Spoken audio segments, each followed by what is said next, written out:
Art means to me, art can be anything. Art could be the room that we're sat in at the moment. Art could be the outside world. If you assign a decent enough concept to it, an intellectual answer, then I believe anything and everyone can be art.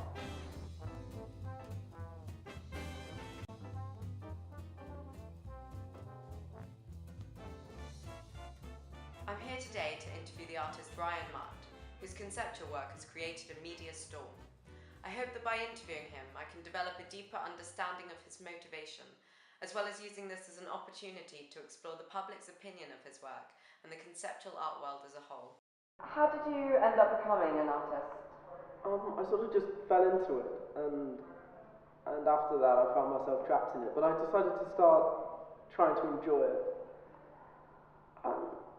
I find that I relish the creative process. I find it very fascinating and interesting. I also grew up in Plymouth in the West Country, and which is surrounded by moors, and I'm not a religious person, but these moors, they gave me a sort of religious or divine experience because of the nature that happens in them. Because in that, the fact that nature changes like that, and the power and the strength and the fragility that can be demonstrated within it, something that I've been highly inspired by and how I create my work. Aside from nature, who or what would you cite as your major influences in your work? I'd probably say Marcel Duchamp, because of his ideas of anti-art and the ideas that he created it as a sort of protest or as a sort of sign that what is art.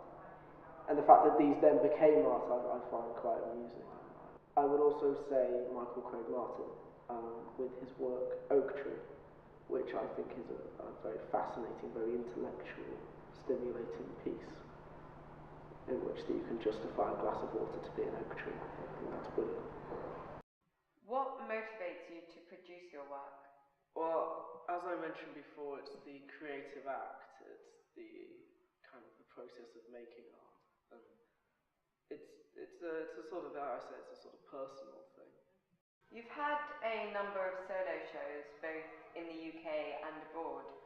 What do you want your visitors to take away from these exhibitions? I want to move people with my work. I want them to experience something different.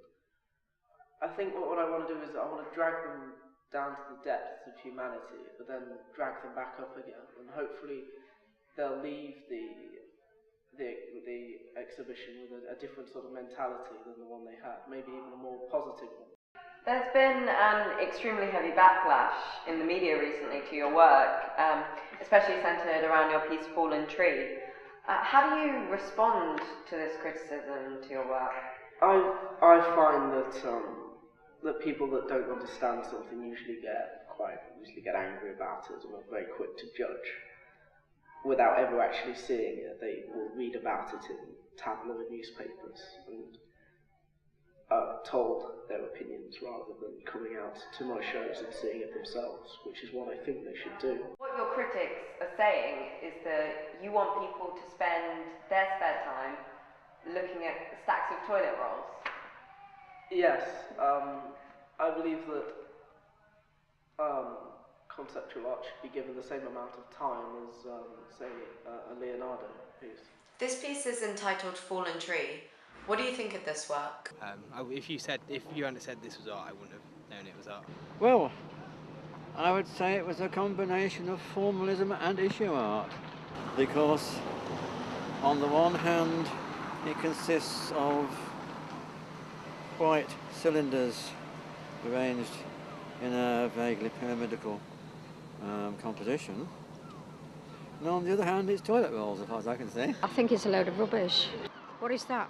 Can I have them, please, for my toilet? It's in the eye of the beholder, but this is not art to me.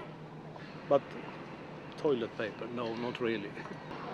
Doesn't do too much for me, no.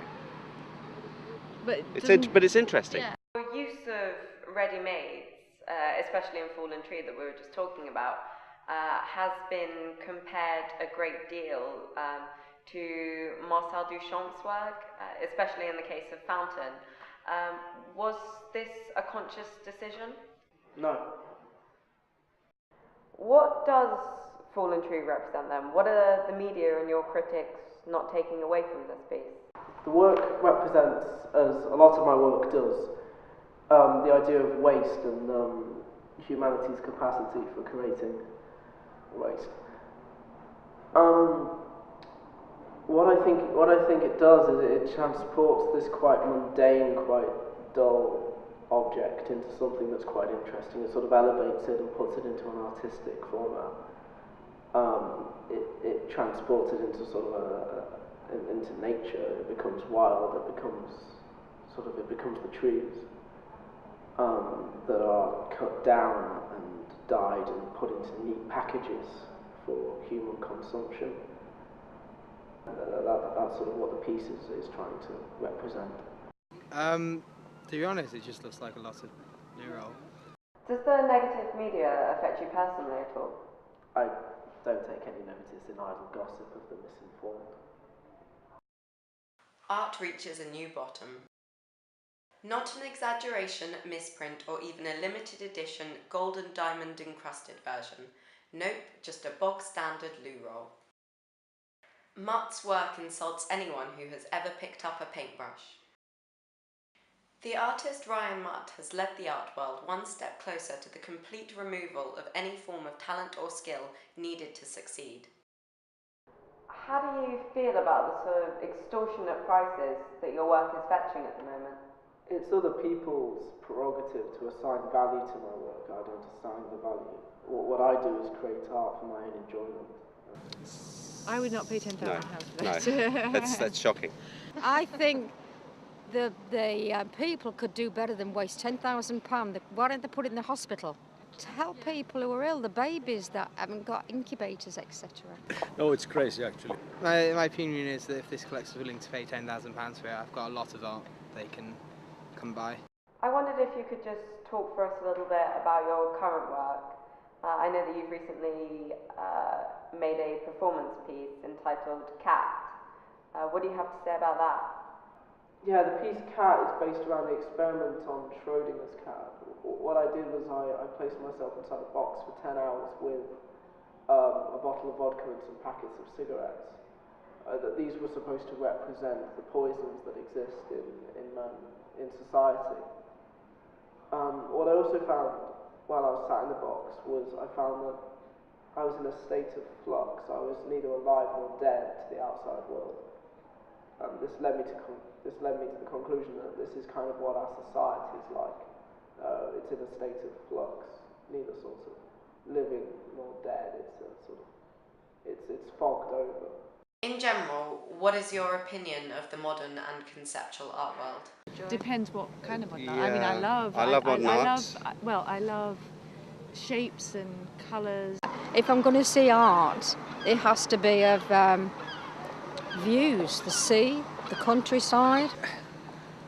Well, I prefer to have it. I want to be able to see what I'm watching. It's easier. Most people, I don't think, understand it, and the people who are selling it are trying to sell an idea as opposed to selling art.